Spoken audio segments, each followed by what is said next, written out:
Hello friends, स्वागत है आप सभी का यूट्यूब चैनल हाई स्पीड गुरु में। दोस्तों, बात करने वाले हैं इस वीडियो में समावेशी विद्यालय के सृजन के कुछ इंपॉर्टेंट क्वेश्चंस के बारे में। दोस्तों, यहाँ पर जो आज क्वेश्चंस डिस्कस करेंगे ये शॉर्ट आंसर रहेंगे। ठीक है दोस्तों, इससे पहले लॉन्ग आंसर के वीडियो दे चुके हैं जिनका लिंक आपको डिस्क्रिप्शन में मिल जाएगा। फर्स्ट पार्ट और सेकेंड पार्ट में लॉन्ग आंसर डिस्कस किए गए हैं। ठीक है दोस्तों, ये जो है आपका थर्ड पार्ट है। यहाँ पर दोस्तों इंपॉर्टेंट क्वेश्चंस को ही डिस्कस किया जाएगा। बने रहिए वीडियो के एंड तक। और दोस्तों, अगर वीडियो अच्छा लगे तो लाइक और शेयर करना ना भूलें। चलिए दोस्तों, शुरू करते हैं, बढ़ते हैं आपके प्रश्नों की तरफ। क्या है आपके प्रश्न, देख लेते हैं। आपका पहला प्रश्न जो है आ चुका है आपके सामने, देख लेते हैं क्या है। इसमें पूछा जा रहा है निर्देशन एवं परामर्श से आप क्या समझते हैं। दोस्तों, मोस्ट इंपोर्टेंट प्रश्न है ये और एग्जाम में आपसे इससे क्वेश्चन देखने को मिल सकते हैं। निर्देशन एवं परामर्श से आप क्या समझते हैं, और इसी प्रश्न को आपसे इस तरीके से पूछा जा रहा है। यहाँ पर केवल आपसे निर्देशन के ही बारे में परिभाषा पूछी जा रही है। देख लेते हैं, निर्देशन की अपने शब्दों में परिभाषा लिखिए। केवल आपसे निर्देशन की डेफिनेशन लिखवा रहा है। ठीक है दोस्तों, तो देख लेते हैं एक बार। यहाँ पर निर्देशन आंसर दिया गया है और आप लोग चाहे तो स्क्रीनशॉट ले सकते हैं। ठीक है दोस्तों, बाकी आपको कल इसका PDF प्रोवाइड करा दिया जाएगा सुबह 10 बजे तक, तो वो टेलीग्राम चैनल से डाउनलोड कर सकते हैं। ठीक है दोस्तों, देख लेते हैं यहाँ पर निर्देशन क्या है। निर्देशन शब्द का प्रयोग हम उस अभौतिक सहायता के लिए करते हैं जो एक व्यक्ति के द्वारा दूसरे व्यक्ति को दी जाती है। ये जो निर्देशन शब्द है इसका हम जो प्रयोग है अभौतिक सहायता के लिए करते हैं जो एक व्यक्ति से दूसरे व्यक्ति में, यानी एक व्यक्ति से दूसरे व्यक्ति को दी जाती है, जिससे क्या होता है वह अपनी समस्यात्मक परिस्थितियों का सामना कर सके। ठीक है दोस्तों, अब बात करते हैं यहाँ पर परामर्श की। आप स्क्रीनशॉट ले लीजिए, बाकी आगे देखते हैं। परामर्श परामर्श सलाह है जो एक चिकित्सक या अन्य विशेषज्ञ किसी विशेष समस्या के बारे में किसी को देता है। दोस्तों, जो निर्देशन होता है ये कोई भी आपको दे सकता है, ठीक है दोस्तों, लेकिन जो परामर्श है ये आपको एक एक्सपर्ट ही देगा। याद रखिएगा दोस्तों, जो परामर्श है ये आपको एक्सपर्ट देते हैं। चलिए आगे देखते हैं क्या दिया गया है। यह एक सहायक प्रक्रिया है जिसमें एक परामर्शदाता किसी अन्य व्यक्ति के साथ बातचीत करके उसकी व्यक्तिगत समस्या का समाधान करने में मदद करता है या उस व्यक्ति के रवैये, व्यवहार या चरित्र को बेहतर बनाने में सहायता करता है। आगे अतः कहा जाता है कि व्यक्तिगत या मनोवैज्ञानिक समस्याओं को हल करने में पेशेवर सहायता और मार्गदर्शन का प्रावधान ही परामर्श कहलाता है। तो दोस्तों, ये तो रही आपकी परामर्श की डेफिनेशन और ये थी निर्देशन की। ठीक है दोस्तों, इसके स्क्रीनशॉट ले लीजिए और आगे चलते हैं अगले क्वेश्चन की तरफ। अगला प्रश्न जो है आपका इंपॉर्टेंट प्रश्न रहेगा दोस्तों। ये परामर्श एवं निर्देशन में आपसे अंतर पूछ रहा है। यहाँ पर पूछा गया परामर्श एवं निर्देशन में अंतर लिखिए। ठीक है दोस्तों, तो आपको क्या लिखना है देख लेते हैं एक बार।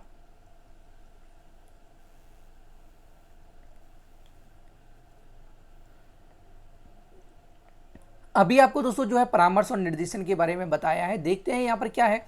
निर्देशन जो है, निर्देशन वह प्रक्रिया है जिससे अनुभवी व्यक्ति के द्वारा सही मार्ग प्रशस्त किया जाता है।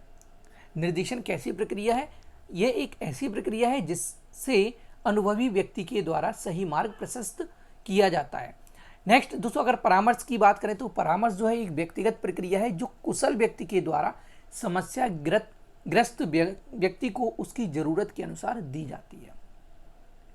ठीक है दोस्तों, काफ़ी आसान है ये। आप निर्देशन और परामर्श के बारे में लिख सकते हैं। अब आपको हेडिंग डालिए निर्देशन और परामर्श में अंतर। ठीक है दोस्तों, आपको कैसे स्पष्ट कराना है अंतर को यहाँ पर दिए जा रहे हैं।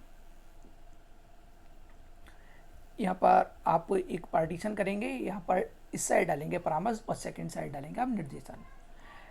ठीक है दोस्तों, देख लेते हैं पहला पॉइंट क्या है। परामर्श परामर्श में देखते हैं फर्स्ट पॉइंट में, परामर्श जो है एक निर्देशन का भाग है। और निर्देशन की अगर बात करें तो निर्देशन का जो क्षेत्र है ये काफ़ी व्यापक है।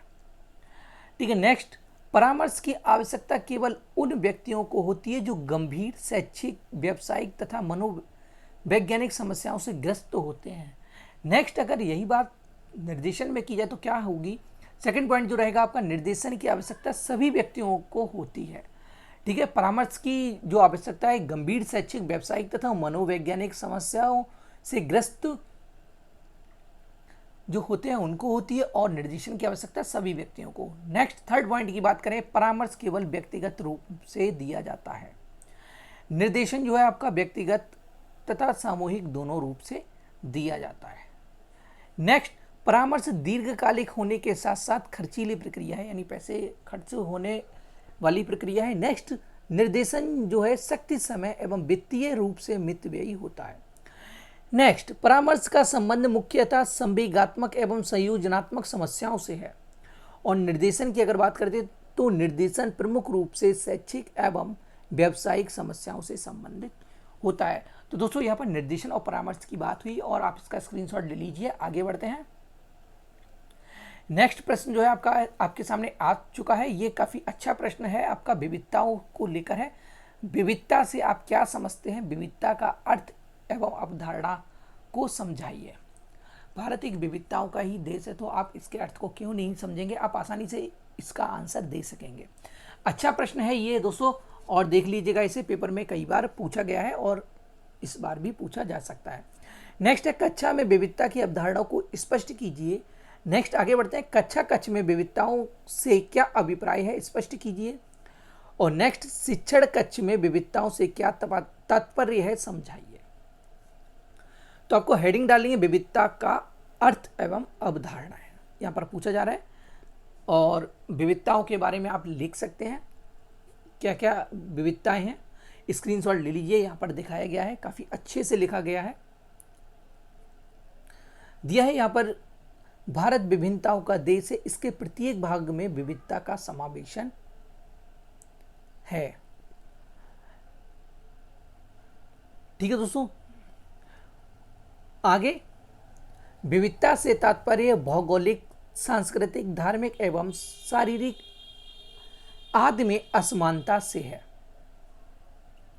इन्हीं असमानता के द्वारा ही ऊपर दिए गए सभी तथ्यों में असमानता परिलक्षित होती है। ये भिन्नताएं भारतीय समाज के मौलिक आधारों और उनके होने वाले परिवर्तनों को समझने में सहायक है। भारत में विभिन्न प्रकार की प्रजाति, जाति, जनजाति, भाषा, धर्म, जलवायु, भौगोलिक परिस्थितियां, खान पान, वेशभूषा आदि के आधार पर विविधता देखने को मिलती है। यहाँ अनेक संस्कृतियों में सह अस्तित्व पाया जाता है। भारत देश में कुल बाहरी संस्कृतियों का समावेशन होने के कारण यहाँ विभिन्न भाषाओं, धर्मों, प्रथाओं, वेशभूषा, रीति रिवाजों तथा विचारों की विविधता समाज में उच्च वर्ग और निम्न वर्ग के आधार पर दृष्टिगोचर होती है। दोस्तों काफ़ी आसान दिया गया है और आप इसे एक बार पढ़ लेंगे और आपको याद हो जाएगा। ठीक है दोस्तों, स्क्रीनशॉट ले लीजिए। आगे बढ़ते हैं। नेक्स्ट है विविधता के स्तर। विविधता के स्तर यहाँ पर दिखाए जा रहे हैं आपको। विविधता के स्तर जो है अलग अलग है। हमारे देश में विभिन्न स्तरों पर विविधता विद्यमान है, जो देश के प्रत्येक प्रांत, क्षेत्र, समाज, भाषा और संस्कृति के आधार पर विभिन्न स्तरों में बांटती है। इन स्तरों के आधार पर विद्यालय तथा विद्यालयों के कक्ष में भी विविधता के अलग अलग रूप देखने को मिलते हैं। वो क्या है देख लेते हैं। फर्स्ट पॉइंट जो है यहाँ पर दिया गया है, धार्मिक स्तर पर विभिन्नता।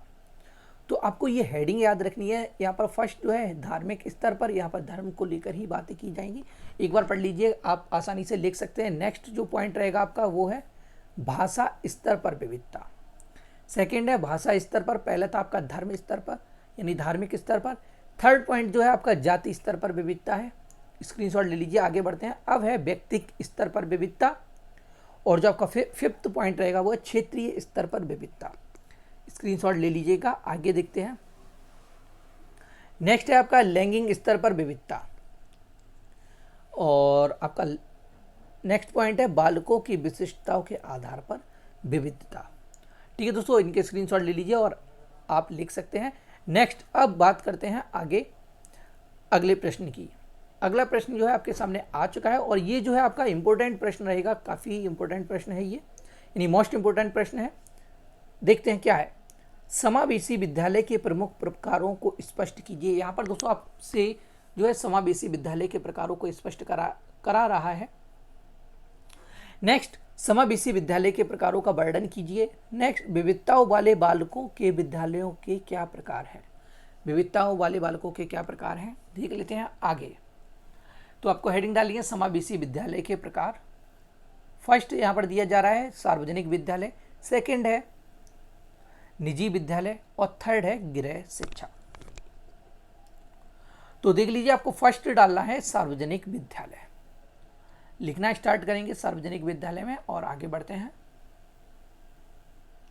सार्वजनिक विद्यालय के लाभ जो है यहां पर दिए जा रहे हैं, देख लीजिएगा, ये पॉइंट में दिए गए हैं, आप स्क्रीनशॉट ले लीजिए और आगे देखते हैं सार्वजनिक विद्यालय की चुनौतियां। नेक्स्ट,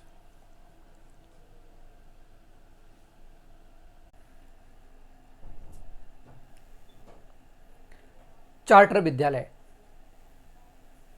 नेक्स्ट जो है आपका चार्टर विद्यालय। चार्टर विद्यालय की अगर बात करें तो दोस्तों ये जो है सार्वजनिक विद्यालय का ही एक प्रकार है, यानी इसी का पार्ट है ये। और नेक्स्ट है आपका निजी विद्यालय, स्क्रीनशॉट ले लीजिए इनका और आगे बढ़ते हैं। चलिए देखते हैं आगे। नेक्स्ट है फिर आपका निजी विद्यालय के लाभ, तो इनके स्क्रीनशॉट ले लीजिए और आगे बढ़ते हैं दोस्तों।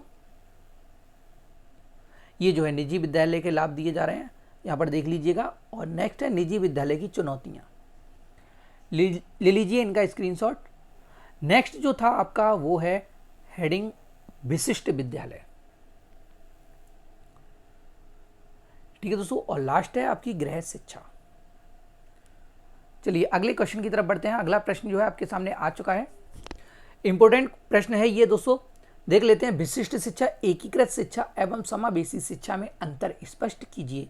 यहां से दोस्तों आपसे अंतर स्पष्ट करवा रहा है और इसी प्रश्न को एक दूसरे तरीके से भी पूछा जा रहा है। देख लेते हैं समावेशी शिक्षा विशिष्ट शिक्षा से किस प्रकार भिन्न है, ठीक है दोस्तों। तो यहाँ पर अंतर स्पष्ट कराए जा रहे हैं, तो आपको हेडिंग डालनी है और लिखना स्टार्ट करना है, जैसा कि यहाँ पर नीचे दिया गया है। स्क्रीनशॉट लेते चलिएगा। चलिए देखते हैं, यहाँ पर देखिए आंसर में आपको हेडिंग दी गई है और यहाँ पर आप लिखना स्टार्ट करेंगे। चलिए आगे बढ़ते हैं और फिर यहाँ पर आपको पार्ट करने हैं, जैसे कि आपसे अंतर पूछे गए। तो पहला है आपका विशिष्ट शिक्षा, सेकंड एकीकृत शिक्षा, थर्ड जो है समावेशी शिक्षा, ठीक है दोस्तों। 2 लाइनें करेंगे, ठीक है दोस्तों, और इन्हें 3 पार्ट में डिवाइड कर देंगे। लिखना स्टार्ट करेंगे। यहाँ पर पॉइंट में दिए गए हैं, फर्स्ट पॉइंट है, सेकेंड है, थर्ड है। इस तरीके से जो दिया जा रहा है यहाँ पर एक एक बार पढ़ लीजिए और आराम से लिख सकते हैं आप आसानी से। चलिए यहाँ पर देखते हैं अगले पॉइंट की तरफ बढ़ते हैं। अगला पॉइंट जो है आपके सामने आ चुका है, देख लीजिएगा, स्क्रीनशॉट ले लीजिए। चलिए आगे बढ़ते हैं। नेक्स्ट दोस्तों आपका नेक्स्ट प्रश्न जो है आ चुका है, क्या है देख लेते हैं। समावेशी विद्यालय के चिकित्सक की सहभागिता पर प्रकाश डालिए। समावेशी विद्यालय में चिकित्सक के कार्यों को स्पष्ट कीजिए। नेक्स्ट, समावेशी विद्यालय में चिकित्सक की आवश्यकता को स्पष्ट कीजिए। तो दोस्तों ये जो प्रश्न है इंपॉर्टेंट रहेगा आपके लिए और ले लीजिएगा स्क्रीनशॉट इन प्रश्नों के और देख लीजिए कैसे लिखना है आपको। यहाँ पर दिया गया है आंसर में, स्क्रीनशॉट लेती चलिए इनका। समावेशी विद्यालय में चिकित्सक के कार्य यहाँ पर दिए जा रहे हैं और आगे बढ़ते हैं। देखिए पॉइंट से दिए गए हैं, आप आसानी से लिख सकते हैं इन्हें। चलिए, दैनिक जीवन की गतिविधियां, बी पार्ट है आपका शिक्षा, सी है सामाजिक सहभागिता। चलिए आगे बढ़ते हैं। नेक्स्ट प्रश्न की अगर बात करें तो दोस्तों ये जो है आपके शॉर्ट आंसर हैं। समावेशी विद्यालय में मनोवैज्ञानिक सहभागिता को स्पष्ट कीजिए। नेक्स्ट, समावेशी विद्यालय में मनोवैज्ञानिक कार्यों को स्पष्ट कीजिए। और नेक्स्ट है समावेशी विद्यालय में मनोचिकित्सक एवं मनोवैज्ञानिक की आवश्यकता को स्पष्ट कीजिए। तो दोस्तों देखते हैं आंसर की तरफ बढ़ते हैं। आंसर देखते हैं क्या है आपका और इसका स्क्रीनशॉट ले लीजिए। आपसे पूछा जा रहा है समावेशी विद्यालय में मनोवैज्ञानिक की सहभागिता को स्पष्ट कीजिएगा, ठीक है दोस्तों। समावेशी विद्यालय में मनोचिकित्सक एवं मनोवैज्ञानिक की आवश्यकता को स्पष्ट कराया जा रहा है यहाँ पर। काफ़ी अच्छा प्रश्न है ये दोस्तों, और देख लीजिएगा इसे, एक बार स्क्रीनशॉट ले लीजिए और आगे चलते हैं। इस प्रश्न को आप जब तक पढ़ेंगे नहीं तब तक आपको ये नहीं आएगा, तो इसलिए आप इसे एक बार पढ़ लीजिएगा। काफ़ी अच्छा प्रश्न है ये। चलिए आगे बढ़ते हैं।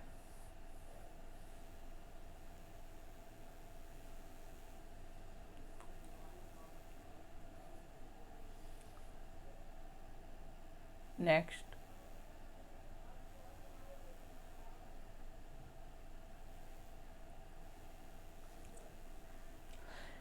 ठीक है दोस्तों, अब आपका लास्ट प्रश्न जो है देख लेते हैं। लास्ट प्रश्न को, ये भी दोस्तों कई बार पूछा गया है। यहाँ पर है मल्टीमीडिया का क्या अर्थ है, जो कि सभी जानते होंगे। मल्टीमीडिया का क्या अर्थ है, समावेशी विद्यालय में कक्षा कक्ष में मल्टीमीडिया के प्रयोग को स्पष्ट कीजिए। यहाँ पर दोस्तों आपसे मल्टीमीडिया का अर्थ पूछा जा रहा है और साथ में समावेशी विद्यालय में कक्षा कक्ष में मल्टीमीडिया के प्रयोग को स्पष्ट भी कराया जा रहा है। ठीक है दोस्तों, तो इसी प्रश्न को कैसे पूछा गया है, नेक्स्ट देखते हैं। समावेशी विद्यालय में मल्टीमीडिया के शैक्षिक उपयोग से आप क्या समझते हैं। नेक्स्ट, समावेशी विद्यालयों में बालकों के व्यक्तित्व विकास हेतु मल्टीमीडिया किस प्रकार सहायक है। तो दोस्तों यहाँ पर मल्टीमीडिया के बारे में पूछा जा रहा है, जो कि आप आसानी से लिख सकते हैं एक बार पढ़ने के बाद। ठीक है दोस्तों, आसान सा है, काफ़ी आसान प्रश्न है, देख लीजिएगा इसे, एक बार लिख लीजिए कि हम क्या करते हैं, इससे क्या होता है।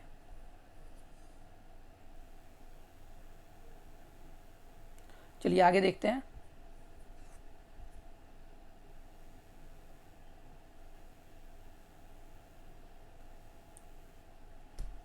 देखिए इससे क्या क्या लाभ हैं यहाँ पर दिए जा रहे हैं। बालकों में पाठ के प्रति रुचि पैदा करने और विकसित करना, बालकों को तथ्यात्मक सूचनाओं को रोचक ढंग से प्रदान करना, सीखा हुआ ज्ञान स्थिर होता है, बालकों की क्रियाशील बना सकते हैं।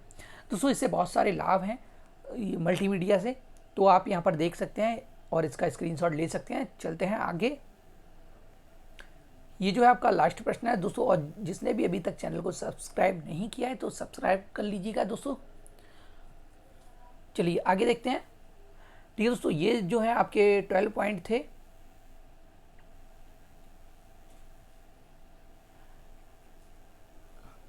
ठीक है दोस्तों, अभी एक प्रश्न और है बाकी, चलिए देख लेते हैं इसे भी।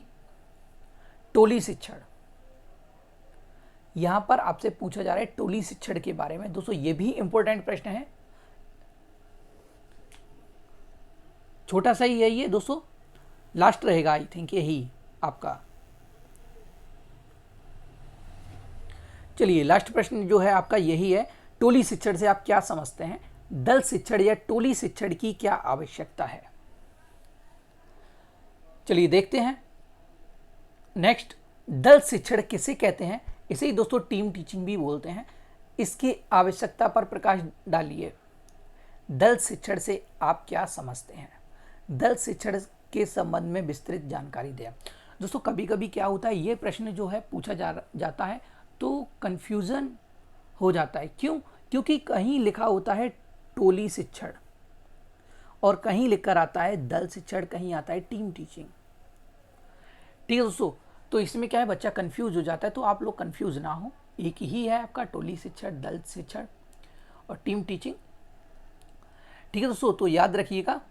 आप फिर टोली शिक्षण आप बोले कि हमने टोली शिक्षण पढ़ा है, दल शिक्षण तो पढ़ा ही नहीं है, तो ऐसा ना करें। ठीक है दोस्तों, ये एक ही है, याद रखिएगा। चलिए आगे देखते हैं। यह है आंसर आपका, और स्क्रीनशॉट ले लीजिएगा इसका।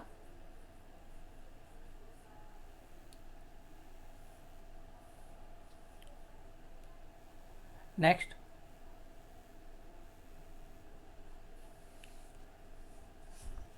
नेक्स्ट देखते हैं।